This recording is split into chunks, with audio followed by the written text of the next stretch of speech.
Sobat Sosial, selamat datang di podcast UPTD PPKS Channel.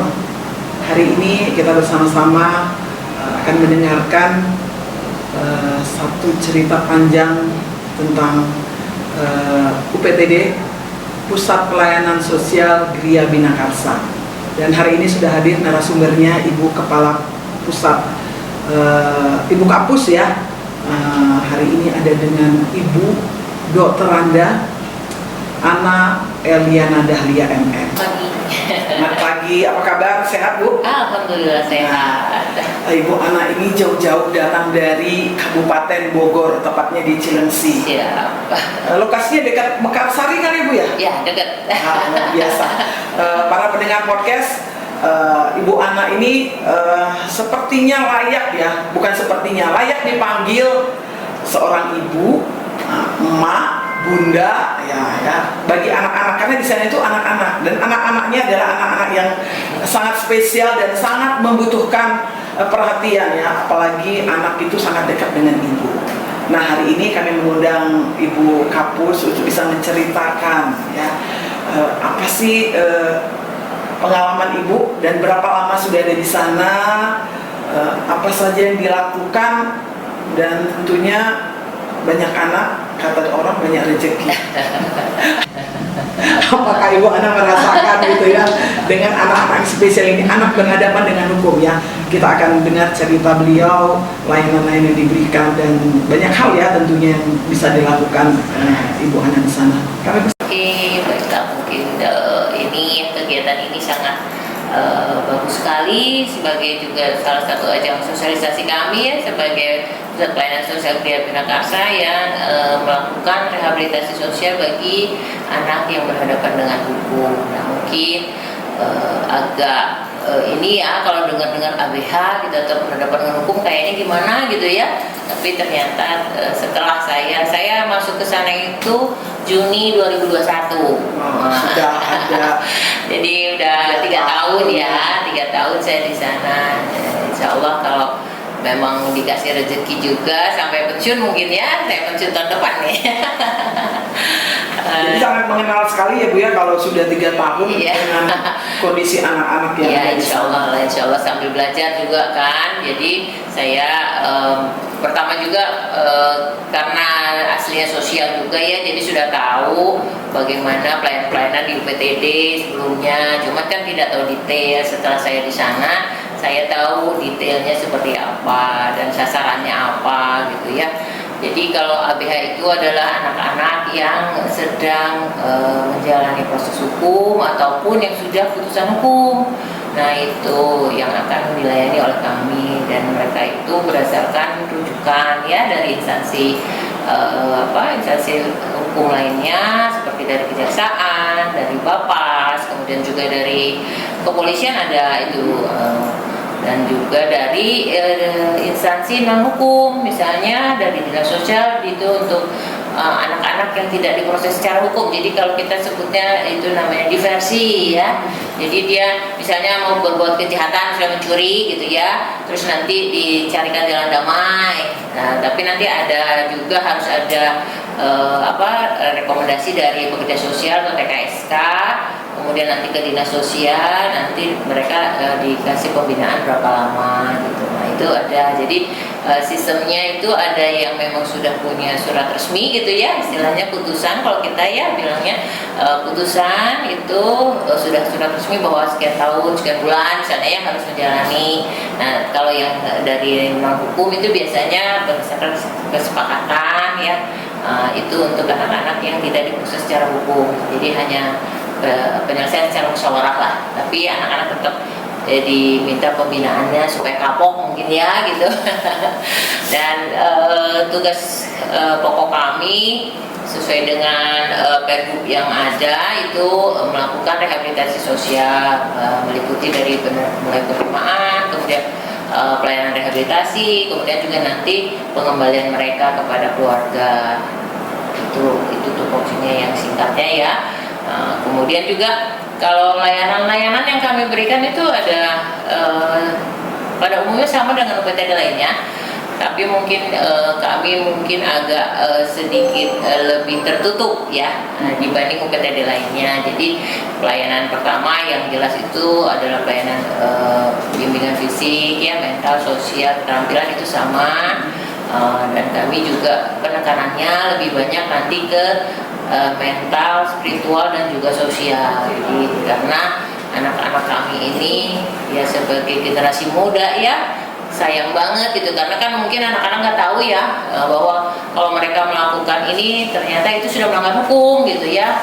Karena dan di kami juga ada nanti penyuluhan hukum dari aparat setempat ya, dari kepolisian setempat. Kemudian juga untuk bela negara kita bekerja sama dengan Koramil setempat juga. Instruktur keagamaan ada ya, ustadz-ustadz kalau untuk yang agama Islam. Kalau yang non agama Islam misalnya yang agama lainnya nanti kita fasilitasi, misalnya mereka harus ke gereja gitu ya hari Minggu ya kita antarkan mereka.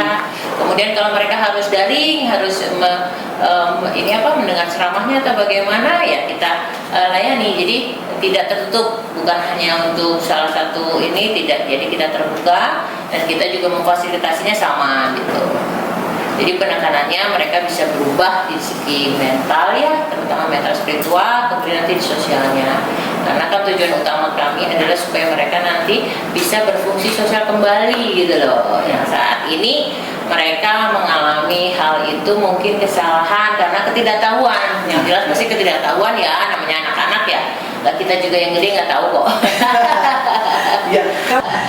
Kalau di situ kan Bu, ABH itu kan ada kategori anak sebagai tersangka, korban dan saksi. Iya. Kalau yang di pusat pelayanan kita ini, apakah ketiga itu kategori itu ada atau memang dikhususkan yang anak gitu? Kita sampai dari usia 12 sampai 18, karena kan kalau usia di bawah 12 itu keluarga lah yang terbaik ya. Tapi tidak menutup kemungkinan juga ada karena keluarganya tidak sanggup atau juga tidak ada keluarga yang bisa mengampu dan membina mereka, akhirnya masuk ke kita juga. Nah itu bisa saksi bisa masuk ke kita, korban juga bisa, pelaku apalagi gitu ya. Tapi kalau korban biasanya suka ada perlindungan khusus ya, biasanya nanti ada terapi-terapi lainnya. Dan jarang sih kalau korban ke kita, karena kan nanti pelaku sama korban ketemu kan nanti ramai juga ya gitu.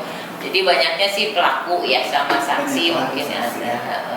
Bervariasi ya, namanya anak-anak dan juga dengan berbeda latar belakang, kemudian berbeda juga ininya asal daerahnya, karena kita kan se-Jawa Barat ya, jadi campur-campur. Kalau yang dari Cirebon kan bahasanya Cirebon, yang ini nggak ngerti gitu kan.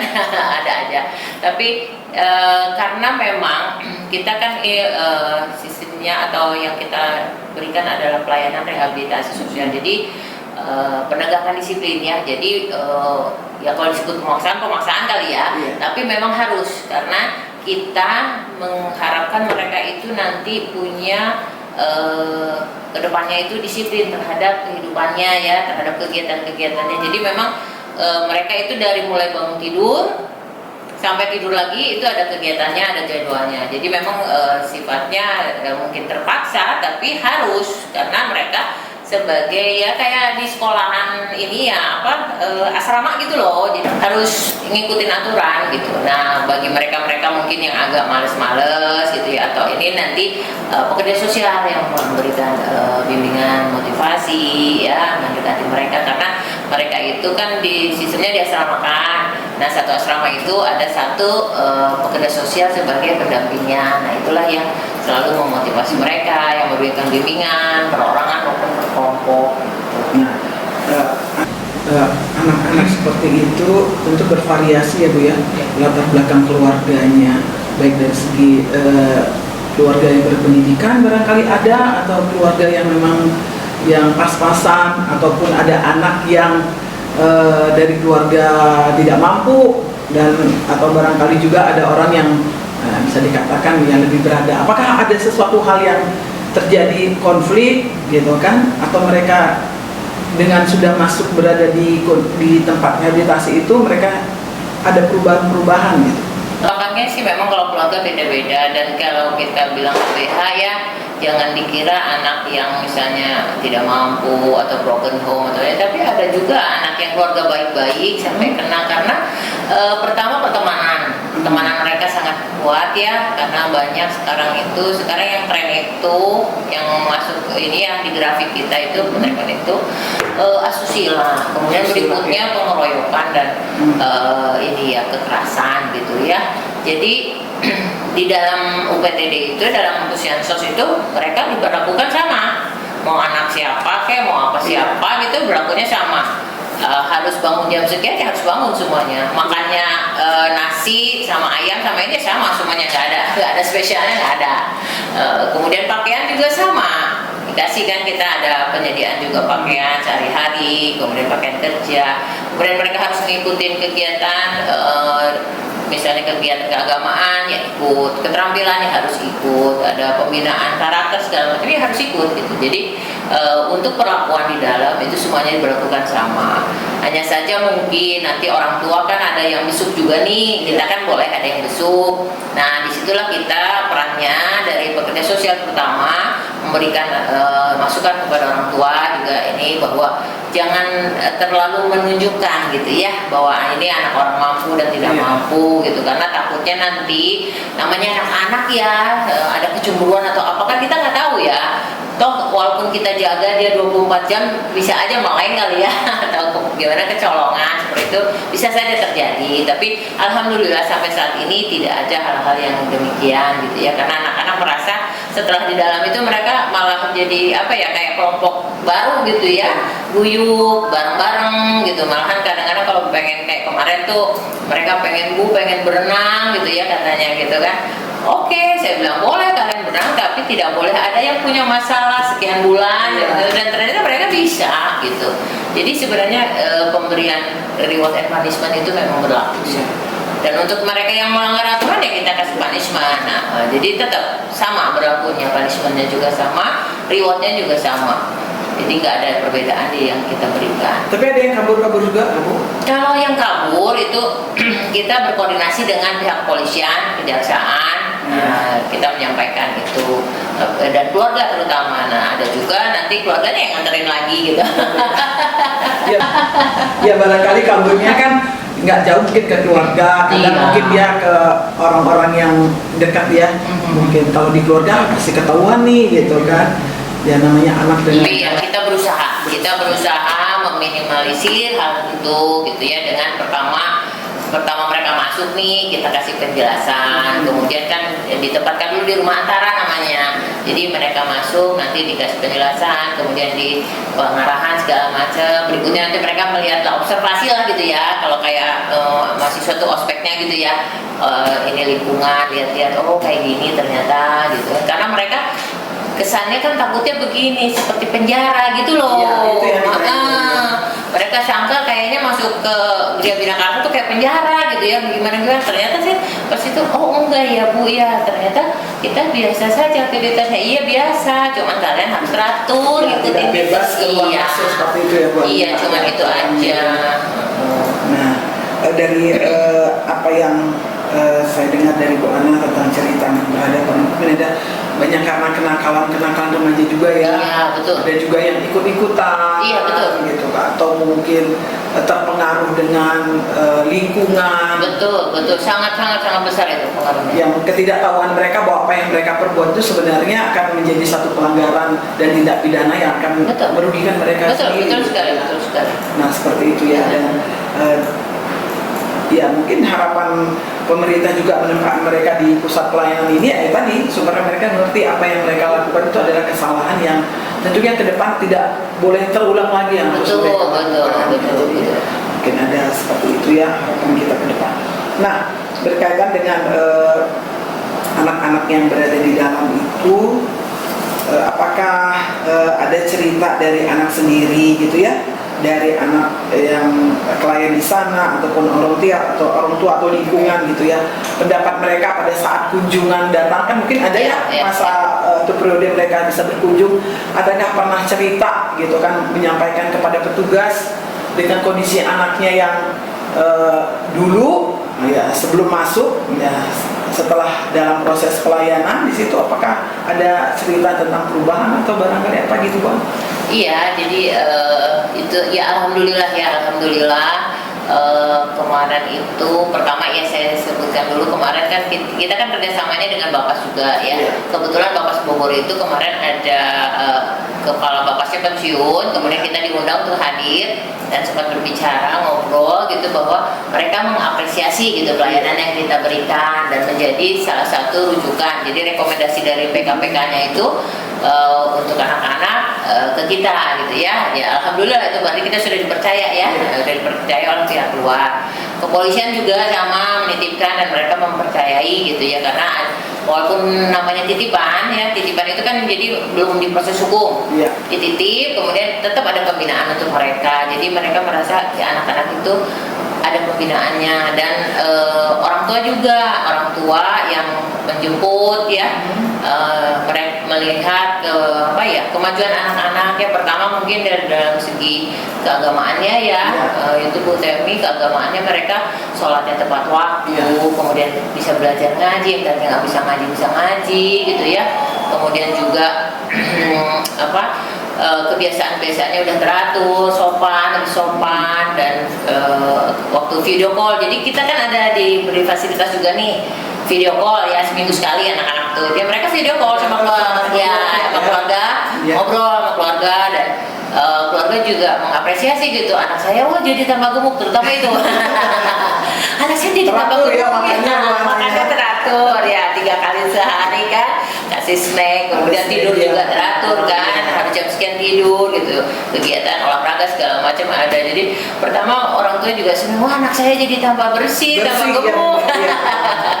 Itu pertama. Kemudian juga anak-anak lebih sopan ya, karena kita mengajarkan sopan santun, tata krama, jadi harus hormat sama yang tua, sama sesama juga kita harus saling ini juga sama-sama kan, apalagi selalu ditekankan bahwa kalian itu di sini tuh adalah sama dan kalian itu adalah yang beruntung gitu. Karena tidak semua anak-anak yang bermasalah dengan hukum dapat masuk ke kita untuk memperoleh pembinaan gitu ya. Mereka dikasih bekal keterampilan, sekolah juga di sekolah ya, lewat paket ya kita sampai bisa punya ijazah mereka juga. Kemudian KTP juga kita urusin. Iya, jadi banyak pelayanan dasar itu pasti kita penuhi gitu ya. Sandang, pangan, papan, kemudian admin sama kesehatan. Anak-anak juga ada, kita kerjasama juga dengan puskesmas. Jadi setiap minggu itu ada pemeriksaan, kemudian ada penyuluhan kesehatan gitu ya. Kalau sama kepolisian itu nanti di dalam AHU ya, pengetahuan tentang hukum. Jadi mereka tahu gitu. Jadi anak-anak ini banyak juga yang tidak tahu gitu. Karena ternyata kita berada di satu tempat ada kejadian kejahatan gitu ya, kita hanya diem juga, kita jadi tersangka karena terlibat gitu. Iya, jadi supaya mereka tahu gitu. Dan kemudian juga nih banyak anak-anak sekarang kan yang pacaran ya. Pacaran yang masih di bawah umur, yaitu ya bukan di bawah umur sih, di bawah 18 tahun. Nah itu kalau keluarganya menuntut bisa kena.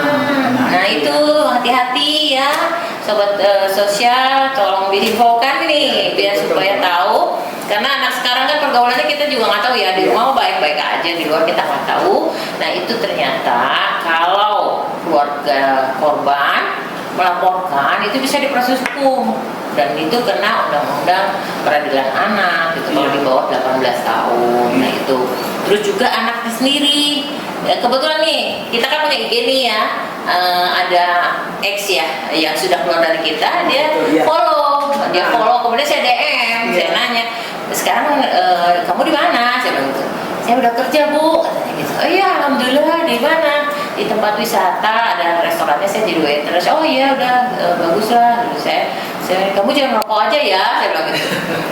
Enggak Bu, saya merokoknya hanya habis makan aja. Susah Bu, saya yang pengen seperti di panti katanya, seperti di Bina Karsa itu tidak ngerokok kan, tidak boleh merokok. Jadi susah Bu karena lingkungan ya. Iya gitu. Terus gimana kamu sekarang? Iya Bu, saya tuh kangen suasana di sana pas habis sholat zuhur itu kan tadarusan Bu, katanya Pak Endang yang mimpinnya, saya kangen yang gitu-gitu gitu. Berarti kan anak itu udah Ada yang berubah ya. tertanam, ya. Ada tertanam bahwa apa yang kita berikan itu masuk, dan dia itu jadi membuat dia sadar gitu ya. Dan ada lagi satu lagi juga sama itu dari IG gitu kan, karena kita kalau saya terutama nggak ngasih nomor HP kan ya ke mereka ikut IG. Nah itu nanti saya DM gitu bahwa sudah pada kerja dan ya ibu saya pengen ke sana, pengen teman-teman gitu. Jadi ternyata mereka juga ini support. Selama Ibu 3 tahun di sana, apakah ada yang alumni datang gitu Bu? Ada. Kunjungan, Yang bisa ada waktu bercerita. ada satu mungkin dia alumni agak lama ya. Dia jadi ini pemilik yayasan juga pengajar. Iya. Di Kabupaten Bandung ada itu di yayasan apa, bentar saya ini salah nanti. Sebentar kita buka contekannya. Yayasan ini nih. Dia sebagai ustadz juga pengelola yayasan di pendidikan Islam At-Tamimiyah Bandung, Kecamatan Ketawaringin, Kabupaten Bandung. Nah itu kan dia datang, kita nggak tahu nih, dia datang terus memperkenalkan. Kebetulan kan Peksos kita ada yang senior ya, masih ingat gitu, kenal. Nah ngobrol-ngobrol dan akhirnya ya udah kasih motivasi dong buat teman adik-adiknya gitu ya. Ya kita masukin di kelas gitu ya untuk memotivasi. Alhamdulillah gitu. Jadi bahwa mereka ternyata kalau disupport ya bisa. Nah kemarin juga gini, pas kemarin kita ini ya coba mereka untuk kultum nih sama bulan puasa nih. Jadi kultumnya nggak sama pegawai atau ustadz, enggak. Jadi mereka anak-anak bergiliran, ternyata mereka bisa. Jadi proses pembelajaran. Iya, proses supaya mereka percaya diri, tampil di depan gitu. Dan ternyata kan memang benar ya, penghargaan atau kita mengapresiasi atau memberikan kesempatan itu sangat membantu dia untuk percaya diri, untuk bisa mandiri dan punya keinginan untuk lebih baik lagi gitu. Kayaknya itu. Terus kalau misalnya kunjungan orang tua seperti itu, apakah ada kesempatan orang tua untuk bisa memotivasi atau memberikan kata-kata nasihat itu? Pernah ada nggak ngumpul gitu semuanya Bu, orang tua ngumpul sama anak-anak? Ada. Jadi gini, misalnya orang tuanya datang, tapi kalau mau datang ke kita harus konfirmasi dulu. Tanpa konfirmasi tidak boleh ketemu. Kita bukan membatasi ininya, tapi kita mencegah hal-hal yang tidak diinginkan ya. Takutnya anak-anak pesen rokok gitu sama orang tuanya. Orang tua kan namanya orang tua ya sayang ya orangnya. Nah itu karena di kita tidak boleh ya, tidak boleh ada rokok, tidak boleh pegang HP, tapi kita sediakan HP untuk komunikasi nantinya gitu. Nah itu jadi waktu itu ada juga yang dia keluarga mampu, cuman anaknya itu terlibatnya gara-gara temennya habis berbuat kejahatan minta dijemput. Cuman minta dijemput, terus dia jemput, kan itu dicari polisi, ya ke bawah. Walaupun dibilangnya gimana juga ya tetap ke bawah gitu. Nah itu di situ orang tuanya datang, kemudian memberikan lingkungan kecilnya ya di ininya aja, memberitahu bahwa ya jangan sampai gitu ya, bahwa terulang lagi lah hal-hal yang seperti ini. Ternyata kan bukan yang memang anak nakal gitu ya, yang baik-baik juga bisa terlibat hanya gara-gara ketidaktahuan gitu loh. Dan juga pertemanan, kan temennya minta jemput padahal temannya sudah melakukan gitu. Terus ada juga, jadi dia menyampaikan dan anak-anak juga mengerti gitu ya, dan mereka juga punya keinginan tidak terlibat lagi. Jadi kalau keluar dari kita itu kayaknya pengen menghilangkan lah gitu ya, menghilangkan masa lalunya yang jelek. Tapi saya selalu tekankan, masa lalu tidak bisa berubah. Jadi jadikan cermin untuk sekali-sekali dilihat supaya tidak melenceng, saya bilang gitu aja. Jadi sebagai spion gitu ya, cuman lihat sedikit, oh iya jadi jalannya terus gitu aja. Boleh tahu nih Bu, jadi kalau misalnya berkaitan dengan anak-anak yang diterima di sana, itu apakah memang bisa tuh dari orang tuanya sendiri ngelihat anaknya ini nakal, dititipkan di sana, atau memang sudah dari pengadilan atau dari kepolisian seperti itu? Punya pengalaman nggak seperti itu? Ada sih, ada yang datang orang tuanya, saya udah nggak sanggup deh kayaknya ngurus anak saya gini-gini. Nggak bisa seperti itu Bu, harus berproses. Pertama mungkin kalau ibu udah nggak sanggup, mungkin karena kejahatan atau apa ya, sama lingkungan sekitar misalnya RT RW atau kelurahan atau apa, diproses lah. Kemudian kan ada sakti Persos ya. Nah itu coba diinikan dulu, dibikin rekomendasi, nanti baru di ini tahapannya. Jadi nanti dia jatuhnya diversi gitu. Jadi kita tidak bisa nitip dong Bu gitu, nggak bisa. Jadi harus ada putusan lah gitu, putusannya tapi bisa dari yang berkekuatan hukum, ada juga yang hanya sebagai musyawarah diversi gitu. Jadi nggak bisa misalnya Bu Temi misalnya, Bu saya titip ya anaknya, nggak bisa.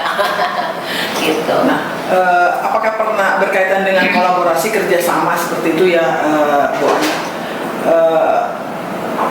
Bisa ceritakan pernah berkolaborasi kerjasama dengan siapa saja gitu, selain tadi Bapas dan kepolisian ya, barangkali ada dari yayasan barangkali atau organisasi sosial yang punya kepedulian juga gitu kan untuk bisa membantu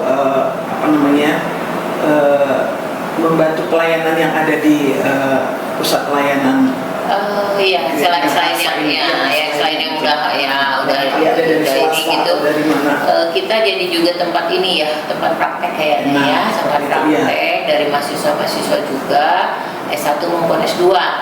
Jadi yang jelas Poltek Esos itu selalu ada itu praktek ke kita untuk pelayanan pada anak kan.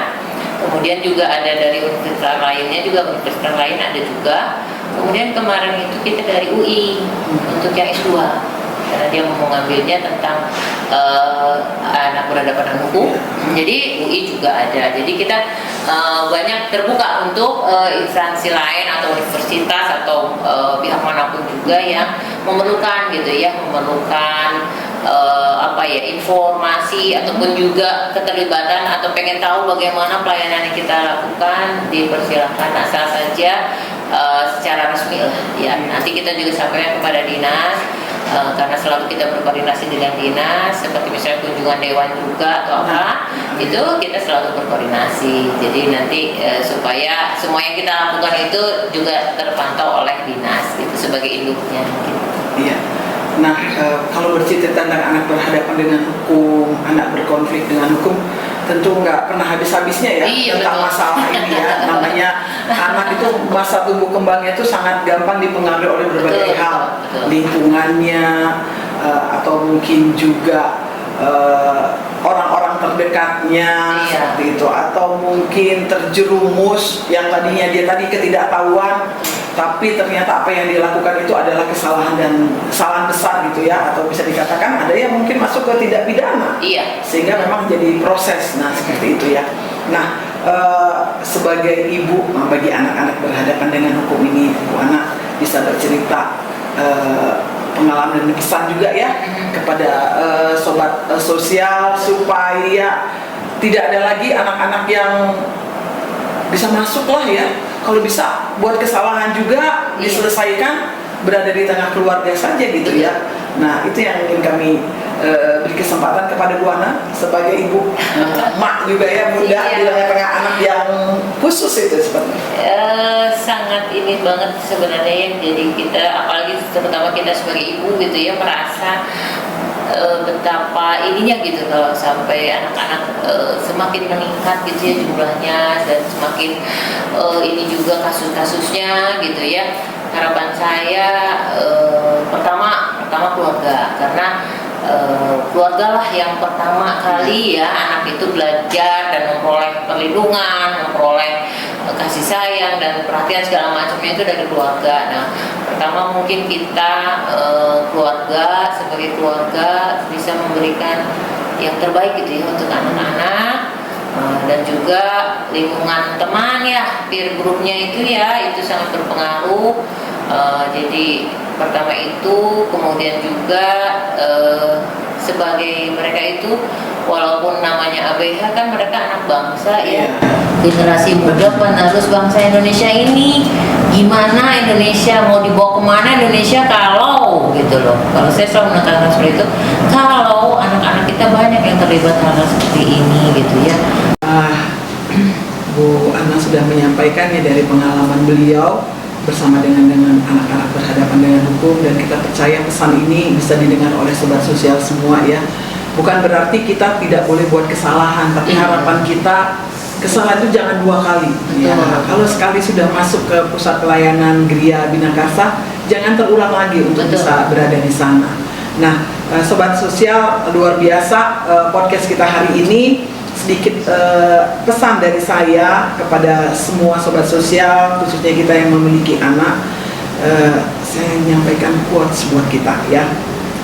Saat hidupmu bahagia, ibumu tidak pernah memintamu untuk membagi kebahagiaanmu kepadanya. Akan tapi saat kamu terluka, ibumu selalu datang untuk menerima bagian dari luka yang kamu rasakan.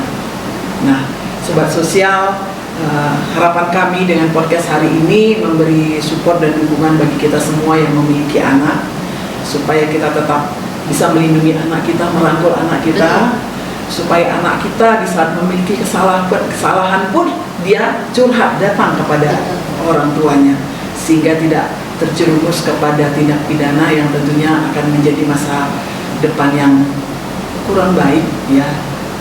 Nama yang indah tercoreng, namun kita percaya dengan keberadaan ibu, orang tua di tengah keluarga akan membuat anak ini merasakan kebahagiaan dan perlindungan yang sejati.